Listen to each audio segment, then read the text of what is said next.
오늘 우리는 다니엘 이야기를 통해서 기도와 기도 응답, 기도에 대한 사탄의 방해, 그것을 어떻게 극복할 수 있는지 다니엘의 이야기를 통해서 은혜를 받으려고 합니다. 다니엘은 유다가 멸망하기 전 19년 전 유다왕 여호야김 3년에 바벨론 왕 느부갓네살이 예루살렘을 침략했을 때 포로로 끌려갔던 귀족의 아들 중 한 명이었습니다. 그가 포로로 끌려갔을 때 15살 정도 되었습니다.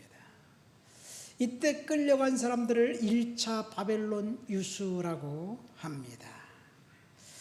이렇게 끌려가서 그곳에서 다니엘은 100살이 될 때까지 왕국이 3번 바뀌는 기간 동안 성공적인 인생을 살았습니다. 다니엘서 1장 4절에 보면 이제 흠없고 용모가 아름다우며 모든 지혜와를 통찰하며 지식에 통찰하며 학문에 익숙한 소년들을 뽑아서 느부갓네살 왕이 왕립 기숙학교에서 3년간 가르쳤습니다. 이 외국에서 끌고 온 포로들 중에 그 똑똑하고 젊은 청년들, 지혜로운 청년들을 모아서 이제 바벨론의 학문을 가르칩니다. 그리고 그 학문을 졸업한 사람들에게는 이제 인생의 새로운 기회가 열리는 거예요. 비록 이국 땅이지만 출세의 길이 열립니다.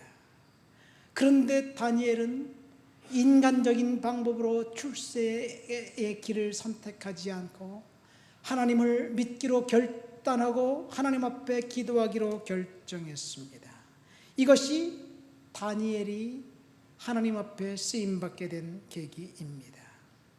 어느 날 뜬금없이 유다 민족들이 이제 그 포로지에 살다가 고국으로 돌아가라는 명령을 받았습니다. 다니엘이 끌려갈 때 바벨론이라는 나라가 다니엘을 끌고 갔고 바벨론이 유다를 멸망시켰습니다. 북왕국 이스라엘을 멸망시킨 나라는 아시리아입니다. 아시리아와 바벨론은 셈족 계통의 지금 우리가 말하는 중동 사람들의 유목민족입니다.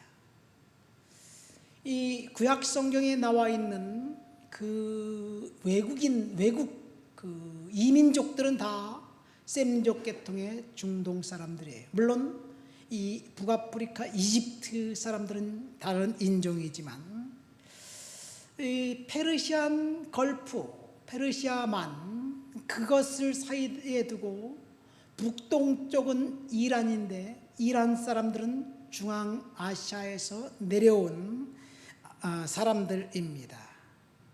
아리안족이라고 하지요. 그리고 그 페르시아만 남서쪽에는 이제 그 셈족 계통의 유목민들인데 이 사람들은 오늘날 이라크와 아라비아, 이스라엘을 위시한 중동 사람들, 유목민족들입니다. 이 민족이 서로 다릅니다. 이 바벨론 사람들, 그 사람들은 뿌리를 보면 그 아브라함의 조상이에요. 아브라함이 갈대아 우르에서 왔다 그러잖아요. 갈대아 우르는 갈대아 땅의 수도라는 말이에요. 갈대아는 어디냐? 메소포타미아 강을 사이에 두고 번성했던 수메르라는 나라의 수도였습니다. 지금의 이라크입니다. 어느 날 갑자기 이라크가 이제 바벨론이 멸망당하고 페르시아 사람들이 그 땅을 지배하면서 페르시아의 왕 고레스가 유다인들을 예루살렘으로 귀환하라는 명령을 내립니다. 이것이 오늘 본문의 배경입니다. 자, 다니엘이 기도할 때 하나님께서 응답해 주셨는데 기도의 측면에서 볼 때 다니엘이 기도했던 것을 한번 여러 가지를 살펴볼까요? 먼저 1장에 보면 다니엘이 포로로 끌려왔을 때 왕립 기숙학교에서 뜻을 정하여 왕이 그 궁궐에서 주는 산의 진미, 육식과 포도주를 멀리 했습니다. 왜냐하면 그 왕의 식탁에서 올라온 그 육식들, 고기들은 그 우상의 제물로 바쳐졌던 그 제물이기 때문에 그렇습니다. 우상의 제물로 바쳐진 육류 중에서 상태가 좋은 것은 왕궁으로 진상되고, 이 B등급, C등급은 시장에 가서 사람들에게 팔립니다. 이 느부갓네살 왕이 왕의 식탁에서 먹는 가장 최상급 식재료로 이제 왕립기숙학교에 입학한 그 젊은 어린 학생들을 먹이면서 그 바벨론의 신학문을 가리키는 거예요. 왕립기숙학교에서 아이들이 배운 것이 무엇일까요? 오늘날로 따지면 첨단 과학기술이나 벤처기술 혹은 AI 기술일까요? 사실 그때 바벨론에 앞서가는 신학문, 바벨론의 정치와 역사, 철학과 신학 같은 것들인데, 사실은 바벨론의 가장 존중받는 신은 마르둑이라는 우상이었습니다. 그러니까 왕립기숙학교는 마르둑 신의 제사장들을 양육하는 신학교라고 보면 돼요. 거기서 배운 학문은 천문을 보고 별자리를 보고 이상을 깨닫는 그런 학문이었습니다. 그런데 바벨론이라는 말은 어디서 나왔냐면 바벨탑, 바벨이라는 말에서 나왔습니다. 바벨론은 거짓 종교의 출발점입니다. 바벨론에서 나온 또 우상이 바알이라는 우상입니다. 바알 신은 구약 성경에 나와 있는 모든 우상들의 근원과 같은 거예요. 바알 신은 음란과 연관이 되어 있습니다. 이 우상들은 바벨론의 거짓 신과 연관되어 있습니다.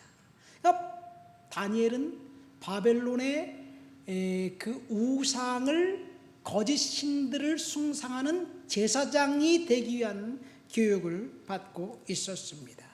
그런데 그 교육을 받으면서 그는 하나님 앞에서 뜻을 정하고 기도했습니다. 뜻을 정하고 기도한 다니엘을 하나님이 그 열악하고 절박한 상황에서 보호하셨습니다.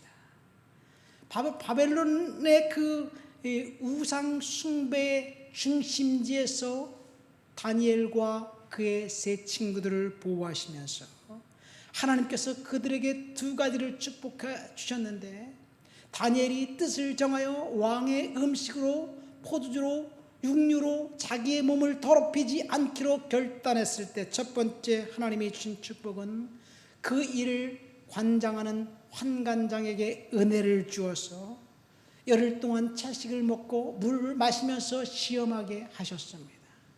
어떻게 외국에서 잡혀온 포로, 그것도 어린 아이가 선생님에게 자기의 의견을 이야기할 수 있을까요? 그 즉시 쫓겨날 텐데. 죄송합니다. 그 즉시 쫓겨날 텐데, 쫓겨나면 노예로 전락하고 말 터인데. 그러나 다니엘은 하나님 앞에 기도하고 자신의 의견을 피력하자 하나님이 환관장의 마음을 감동시켜 준 거예요. 둘째, 다니엘은 물과 채식을 먹을 때 다른 사람들보다 더 살이 찌고 윤택하게 보이도록 하나님이 역사하신 거예요. 이 다니엘의 결단과 기도로 그는 앞으로 그의 인생은 승승장구합니다. 여기서 우리가 알 수 있는 것은 인생 성공의 비결은 학문을 배우고 윗사람에게 아보고 잘 보여서 성공하는 것이 아니라 하나님 앞에 뜻을 정하고 기도하고 하나님 말씀 가운데 성결하고 정직하게 살기로 결단한 사람들에게 하나님이 주시는 은혜가 축복입니다.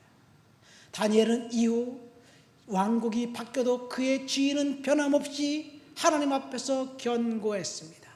그런데 그가 견고할 수 있었던 이유는 첫 번째 하나님을 두려워했고 두 번째 죄를 멀리했기 때문에 그래요. 그 모든 것들은 기도와 결단으로부터 시작됩니다. 우리는 하나님 앞에서 기도와 결단으로 믿음을 갖고 살아야 될 줄 믿습니다. 다니엘의 두 번째 기도의 위기는 풀무불 사건입니다. 이 풀무불 사건은 두 가지로 중요해요. 그 풀무불 사건을 통해서 하나님은 느부갓네살을 왕위에서 쫓아내고 그 다음에 바벨론을 멸망시키기로 결정합니다. 두 번째 풀무불 사건이 중요한 것은 그 풀무불 사건을 느부갓네살이 하나님을 대항하는 도구로 사용했어요.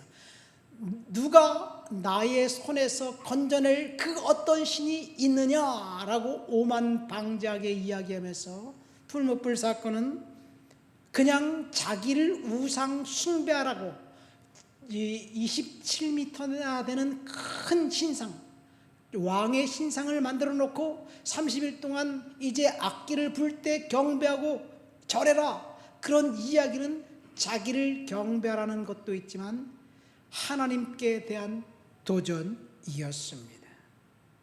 신들의 전쟁이었기 때문에 하나님께 그 왕의 명령을 불복종했던 다니엘의 세 친구, 이 사람들을 하나님이 구출해 줄 수밖에 없었습니다.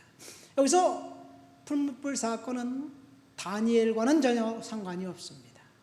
이 풀무불 사건에 등장하는 사드락, 메삭, 아벳느고 이 세 사람은 다니엘서 1장에 다니엘과 함께 뜻을 같이 해서 물과 채식을 먹기로 결정했던 그 소년들인데, 다니엘서 5장에 풀무불 사건을 끝으로 그들은 다니엘서에서 사라집니다. 다니엘서 3장입니다. 그들은 어찌 보면 미스테리 같은 인물이에요. 그래서 이 이야기는 그 세 사람의 이야기가 아니라 다니엘의 세 친구의 이야기라고 이야기합니다.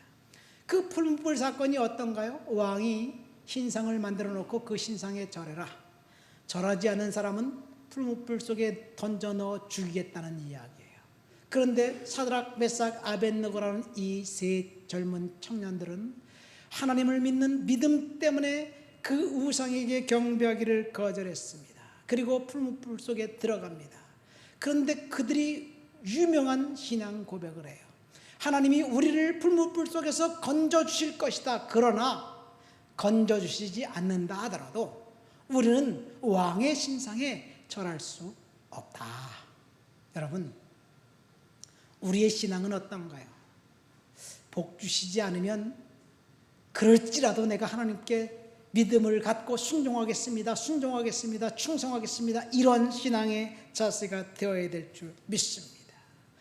그렇게 그들이 이야기하자 왕이 오만방자하게 이렇게 이야기합니다. 너희가 만일 절하지 않으면 너희를 맹렬히 타는 풀무불 속에 던져 넣겠다. 그 속에서 너희를 건져낼 신이 누구냐? 이렇게 느부갓네살이 이야기합니다. 느부갓네살은 오만방자하게 너희를 건져낼 신이 누구냐라고 이야기했습니다. 만약 하나님이 그 세 청년들을 풀무불 속에서 건져내지 않는다면 누가 이긴 건가요? 하나님이 진 거예요. 느부갓네살 우상에게 진 거예요. 그러니까 하나님은 그들을 건져낼 수밖에 없습니다. 느부갓네살은 신들의 전쟁을 선포하고 하나님께 도전했습니다. 이것이 오만방자한 느부갓네살이 심판받고 결국 바벨론은 멸망받게 되는 그 사건입니다. 물론 그 아들 베살살 때 또 다른 이 신성 모독의 사건이 있습니다. 어쨌든 이 세 청년들은 하나님을 믿는 신앙과 기도로 풀무불 속에서 건짐을 받았습니다. 세 번째 다니엘이 기도한 사건은 6장에 나온 사자굴 사건입니다. 이 사자굴 사건은 왕국이 바뀌어요. 이 풀무불 사건은 바벨론, 느부갓네살 왕 때였고 6장의 사자굴 사건은 메대왕 다리오라는 왕의 때 일이에요. 그러니까 이 바벨론에서 메대로 나라가 바뀌어요. 바벨론은 아까 제가 이야기한 것처럼 그 이라크, 지금의 이라크 셈족 계통이고 메대는 전혀 인종이 다른 이란의 계통의 중앙아시아 출신의 아리안족입니다.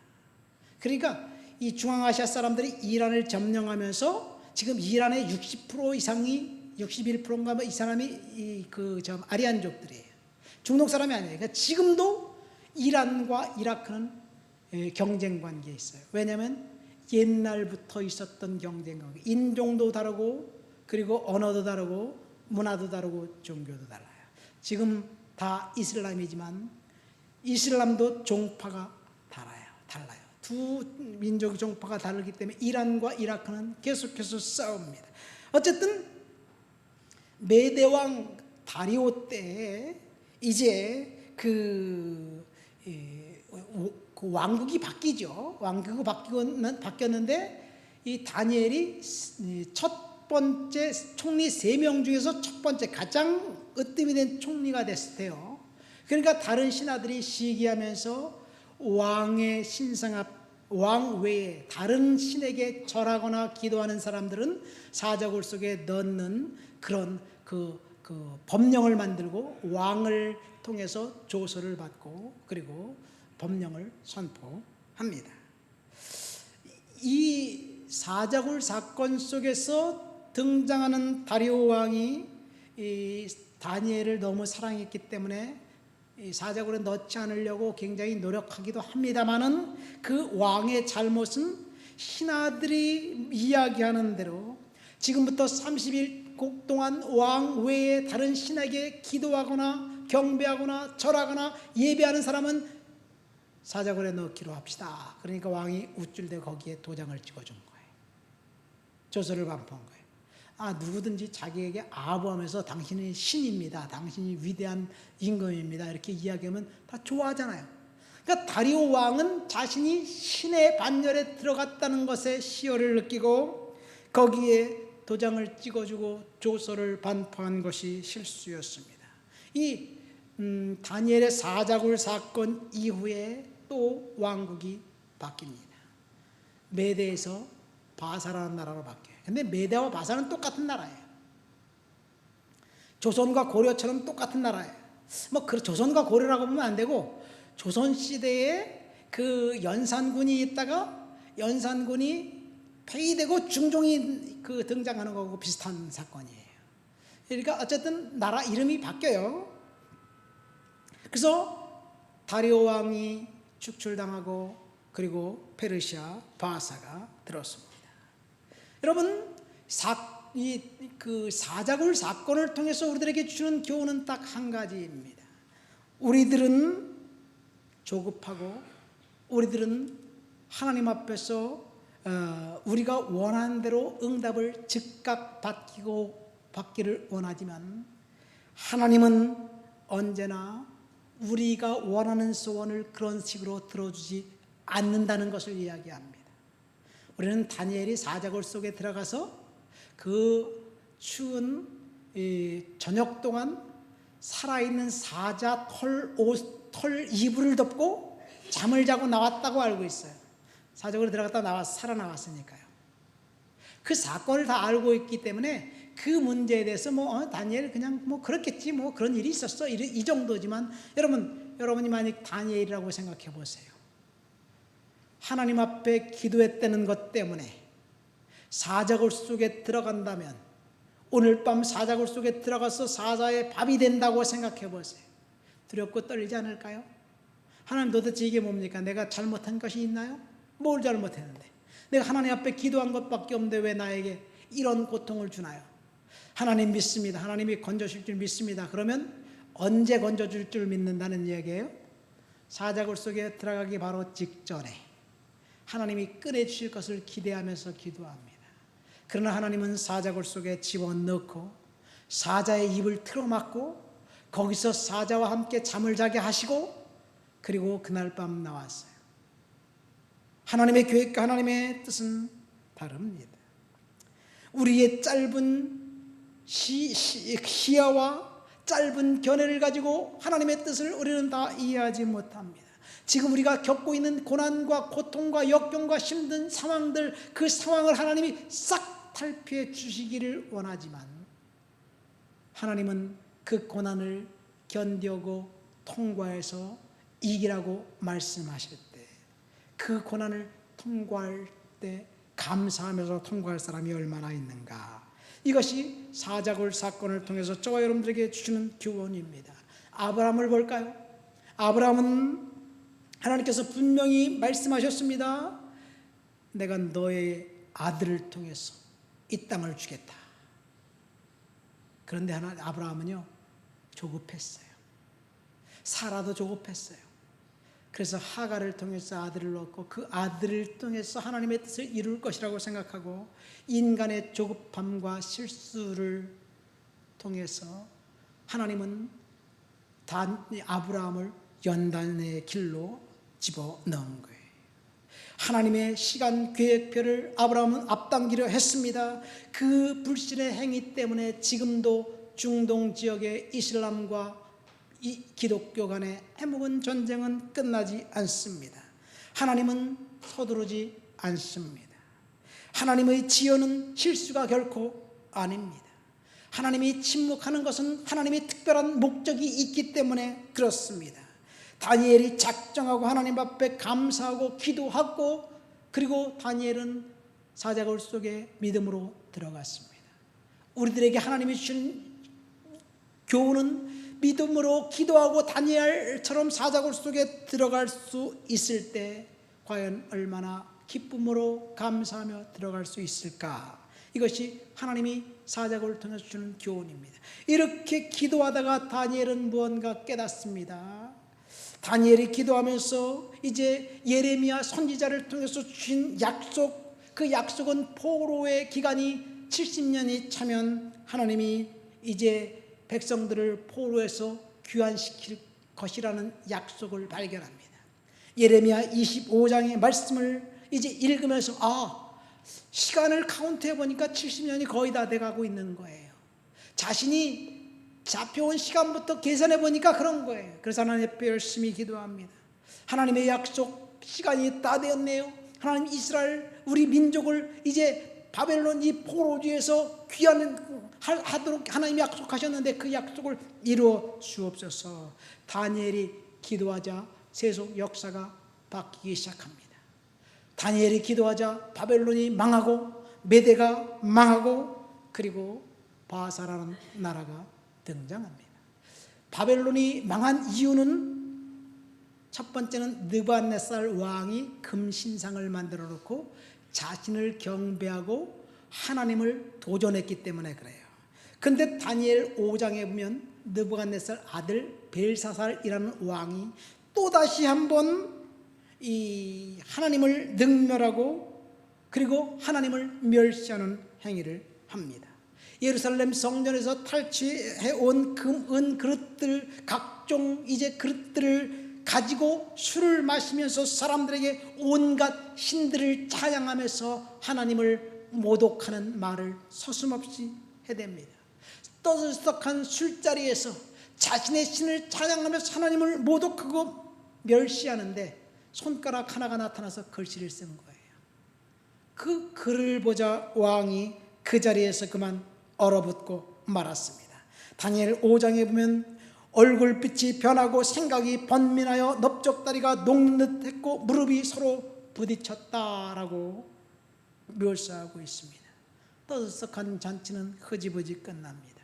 그래서 점쟁이들과 술사들을 풀어서 그 글이 무엇인지 해독하려고 하는데 왕비 하나가 왕의 아버지 느부갓네살 때에 신들의 그 지혜를 갖고 있었던 사람 한 사람인데 다니엘입니다. 다니엘을 불러서 그 글씨가 무엇인지 해석해달라고 하면 해석해 줄 것입니다 라고 묻습니다. 그럴 때 왕에게 다니엘이 찾아가서 그런 얘기를 하죠.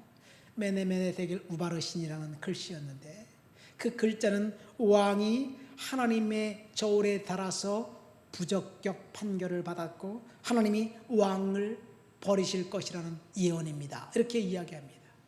그런데 다니엘은 그날 밤 이제 셋째 통치자가 되고 그리고 아침에 일어나 보니까 왕국이 바뀌었어요. 이것이 바벨론이 멸망한 이야기예요. 바벨론이 왜 멸망했느냐? 하나님을 멸시했기 때문에 그렇습니다. 우리들이 알든지 모르든지 하나님을 멸시하는 일들을, 멸시하는 말들을 하는 사람들이 우리 주변에 얼마나 많은지 몰라요. 저와 여러분들이 이 땅을 살면서 잘 모르는 하나님을 멸시하는 사람들, 무시하는 그 말하는 사람들 불쌍하게 여기면서 그들을 위해서 우리는 제대로 된 조언을 해줘야 되지 않을까 생각됩니다. 다니엘서 6장 1절에 보면 다리오가 등장합니다. 그래서 이제 바벨론은 멸망당하고 그리고 메대가 등극합니다. 다리오 왕 역시 하나님을 멸시하다가 다리오 메대도 멸망당합니다. 그러면서 이제 고레스라는 왕, 페르시아 왕 고레스가 등장합니다.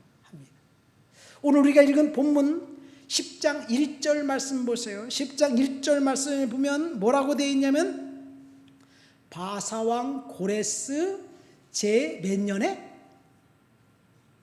3년에 라는 말이 나와요. 바사왕 고레스 3년.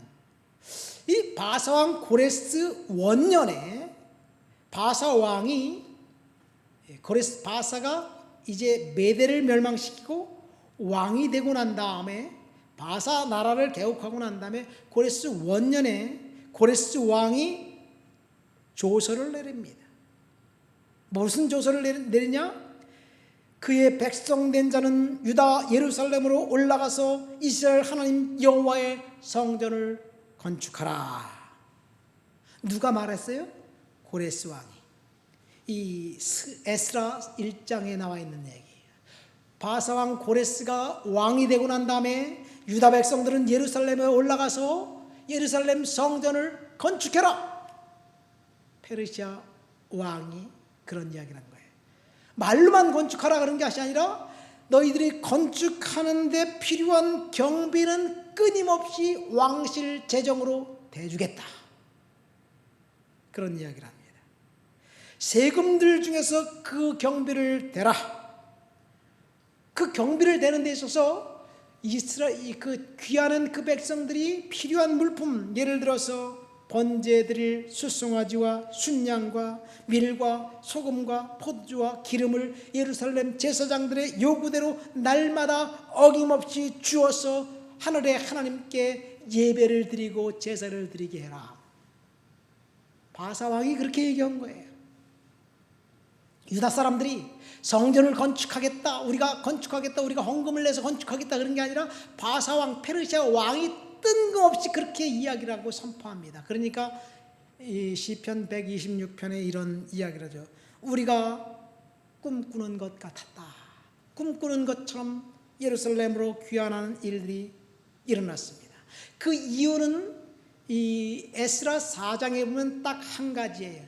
너희들이 내가 보니까 고레스예요. 내가 보니까 우리 고레스 바사의 신도 거짓이고 그 메대의 신도 그렇고 바벨론 신도 그렇고 다 거짓이다. 너희들이 믿는 야훼 하나님이 진짜 신인 것 같아. 그러니까 너희들은 돌아가서 예루살렘 성전을 너희 시대로 성전을 건축하고 그리고 딱 한 가지만 해줘라. 한 가지가 뭘까요? 바사왕 고레스가 부탁하라는 거예요. 너희들이 성전을 건축하고 그리고 거기서 너희 식대로 예배를 드리고 그 야훼 하나님 앞에 왕과 나와 왕자들과 바사의 제국의 내 자녀들을 위해서 기도해라. 기도해 주라는 얘기예요. 이것이 고레스가 유다인들을 귀환시키고 성전을 하기로 결정한 첫 번째 이유입니다. 이래서 유다인들이 예루살렘으로 돌아갑니다. 이것이 포로에서 귀환된 사건이에요. 누가 그 일을 했나요? 하나님이 하셨어요. 유다인들이 정치적으로 저항하고 레지스탕스를 이끌고 독립운동을 해서 돌아간 것이 아니에요. 하나님이 때가 되니까 보냈는데 무엇 때문에 보냈느냐? 다니엘의 기도 때문에 하나님이 세속 역사를 흔드신 거예요. 이렇게 해서 예루살렘으로 돌아간 백성들이 그곳에 돌아간 지 2년 둘째 달에 이제 비로소 예루살렘 성전을 건축하기를 시작합니다. 가자마자 성전 건축한 게 아니라 가자마자 정착하고 뭐 바빴겠지요. 그래서 이제 그 고레스 왕의 명령대로 왕이 주는 제목과 모든 것들을 가지고 성전 건축을 시작했는데 방해꾼들이 생깁니다. 이것이 에스라 4장이에요. 수많은 방해꾼들이 이제 방해 공작을 하면서 성전 건축 진행을 방해합니다. 에스라 4장에 보면 그 방해꾼들의 조직적인 음해 공작이 나와 있습니다. 성전 건축이 이제 대적자들에 의해서 중단되었습니다. 조직적으로 백성들을 선동했습니다.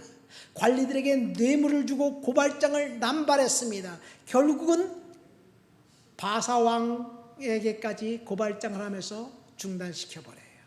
이 중단이 언제까지 중단되느냐? 20년 정도 중단이 됩니다. 그 성전이 중단된 그 시간 동안 하나님께서 유다의 예루살렘에는 선지자를 보냅니다. 학개 선지자와 스가랴가 계속해서 성도들을 설득하면서 백성들을 설득하면서 우리 성전을 건축하자라고 이야기하고 다시 진행하자고 이야기하고 그리고 1000km 밖에 다니엘은 끊임없이 예루살렘과 성전 건축을 위해서 기도하고 있는 거예요. 이것이 지금 오늘 본문의 배경입니다. 오늘 본문 11절부터 14절까지의 말씀을 볼까요? 11절부터 14절까지 우리 한번 읽어보시겠습니다. 내가 이르되 큰 은총을 받은 사람 다니엘아, 내가 내게 이르는 말을 깨닫고 일어서라. 내가 내게 보내심을 받았느니라 하더라. 그가 내게 이 말을 한 후에 내가 떨며 일어서니 그가 내게 이르되 다니엘아 두려워하지 말라. 내가 깨달으려 하여 내 하나님 앞에 스스로 겸비하기로 결심하던 첫날부터 내 말이 응답받았으므로 내가 내 말로 말미암아 왔느니라. 그런데 바사 왕국의 군주가 21일 동안 나를 막았으므로 내가 거기 바사 왕국의 왕들과 함께 머물러 있더니 가장 높은 군주 중 하나인 미가엘이 와서 나를 도와주므로 이제 내가 마지막 날에 내 백성이 당할 일을 내게 깨닫게 하려 하여 왔노라. 이는 이 환상이 오랜 후에 이름이라 하더라.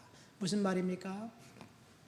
다니엘 10장 1절부터 쭉 읽어보면 다니엘이 이제 고레스 왕 3년에 예루살렘 성전이 건축이 중단되었다는 소식을 듣고 끊임없이 다시 페르시아에서 예루살렘 성전 건축을 재건을 위해서 기도합니다. 그랬더니 사탄이 와서 방해하는 거예요. 사탄이 꽉 막고 다니엘의 기도를 응답받지 못하게 합니다. 여기 보면 바사국 군주라는 악한 사탄이 이 사탄의 왕 바사국 군주가 21일 동안 다니엘의 기도를 응답받지 못하게 했습니다. 그러나 본문에 보면 다니엘이 기도하던 첫날부터 하나님께서 내 말이 응답을 받았으므로 라고 되어 있습니다. 10장 12절에 여러분 이것은 저와 여러분들에게도 적용이 됩니다. 우리가 하나님 앞에 기도한 그 기도가 첫날부터 응답이 되었습니다. 믿습니까? 그런데 사탄이 가로막고 있는 거예요. 하나님의 천사가 다니엘이 기도하기 시작한 첫날부터 응답을 갖고 내려왔습니다. 다니엘의 기도는 이미 응답을 받았습니다. 그런데 중간에 사탄이 딱 가로막아서 21일 동안 응답이 임하지 못하게 만들어요. 이 21일이라는 말은 우리가 지금 알고 있는 물리적인 21일은 아니에요. 다니엘이 기도를 끊임없이 했는데 성전 건축이 20년간 중단됩니다. 그러니까 21일은 20년간이에요. 끊임없이 다니엘은 기도했고 사탄은 끊임없이 방해를 했습니다.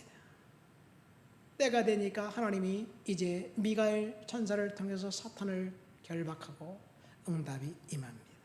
여러분, 이것은 무엇을 이야기합니까? 우리들 하나님 앞에 절박한 마음을 갖고 기도하고 있는데 그 기도가 아직 응답이 되지 않는 것 같아요. 그러나 오늘 성경 말씀에 보면 네가 기도하던 첫날부터 내 기도가 뭐 했다고요? 응답 받았다. 믿습니까? 우리가 기도했던 첫날부터 우리들의 기도는 이미 응답이 되었습니다. 그러나 사탄이 막고 있어요. 사탄과 계속해서 이제 그 미가엘 천사와 사탄이 공중에서 영적인 전투를 하고 있는 거예요. 우리는 낙심하지 말고 끝까지 하나님 앞에서 믿음으로 기다려야 될 줄 믿습니다. 다니엘이 기도하기를 멈추지 않았습니다. 끝내 예루살렘 성전은 20년이 지나고 난 다음에 다시 건축이 시작되어서 3년 만에 성전이 완공됩니다. 우리가 기도할 때 우리의 기도가 응답되지 않는 것 같아서 답답하고 힘들고 어려운 일이 있어요. 오늘 본문 말씀은 사탄의 방해, 그럼에도 불구하고 응답받는 기도라고 오늘 제목을 잡았습니다. 우리가 기도의 응답이 더딜지라도 그것이 응답이 없는 것이 아니라 하나님이 우리의 기도를 이미 응답받았고 사탄이 방해하고 있는데, 그런데 결국 하나님의 때와 시간이 되면 우리에게 응답으로 풀어주실 줄을 믿습니다. 결론은 하나님이 풀어주신 것을 우리가 보게 될 거예요. 그래서 문제는 우리는 인내하고 하나님 앞에 기다려야만 하는 거예요. 하나님은, 우리는 조급하지만 하나님은 결코 조급하지 않습니다. 하나님께서 반드시 다니엘의 기도는 들어주시고 응답해 주신 것처럼 우리들의 기도를 들어주시고 응답하시는 거예요. 우리가 기도할 때 두 가지 일이 일어나고 있습니다. 사탄은 방해하고 하나님은 천사를 보내서 사탄을 축출하는 거예요. 그러니까 기도가 영적인 전투입니다. 저와 여러분들이 기도하고 기도했는데 뜻대로 일이 되지 않을 때 우리는 낙심하고 절망이 되고 실망이 되고 때로는 이제 하나님 앞에서 낙심이 너무나 커가지고 절망적인 상태에 다다를 수도 있어요. 그러나 영적인 전투가 계속 진행되고 있다는 사실을 믿으시기를 예수님의 이름으로 축원드립니다. 성경은 사탄을 공중권세 잡은 자라고 표현하고 있습니다. 사탄은 자신의 권세로 성도들의 기도가 하나님께 상달되지 못하도록 방해합니다. 그러나 우리들의 기도는 다니엘의 기도에게 약속하신 것처럼 기도했던 첫날부터 내게 상달되었다. 여러분, 우리의 기도는 이미 하나님 앞에 상달되었습니다. 믿습니까? 결코 낙심하지 않고 계속해서 기도하면 영적인 전투에서 결국은 사탄을 미가엘 천사장이 이제 축출하고 응답이 반드시 임하게 될 줄 믿습니다. 말씀을 맺습니다. 사탄의 방해, 응답받는 기도라는 제목으로 우리는 오늘 설교를 들었습니다. 다니엘은 기도의 사람이었습니다. 그는 기도했다는 사실은 1장부터 계속해서 다니엘의 기도가 나옵니다. 다니엘이 기도했고 결단했고, 그리고 하나님께서 그 기도와 결단을 통해서 그 인생을 풀어주기로 시작한 것이 1장의 이야기입니다. 다니엘처럼 기도하는 사람의 인생은 하나님이 풀어주시고 회복해 주시고, 그리고 그 기도하는 사람의 인생을 그 어떤 누구도 감히 범접하지 못하고 공격할 수 없도록 만드신다는 것, 1장의 이야기입니다. 그런데 풀어줬는데, 응답받았는데 계속해서 사탄이 공격을 하는 거예요. 이것이 풀무불 이야기, 사자굴 이야기, 이런 이야기들입니다. 오늘 10장에 나와 있는 것처럼 이제 사탄이 공개적으로 21일 동안 방해하는 사건도 있습니다. 다니엘은 기도했고 사탄은 방해했습니다.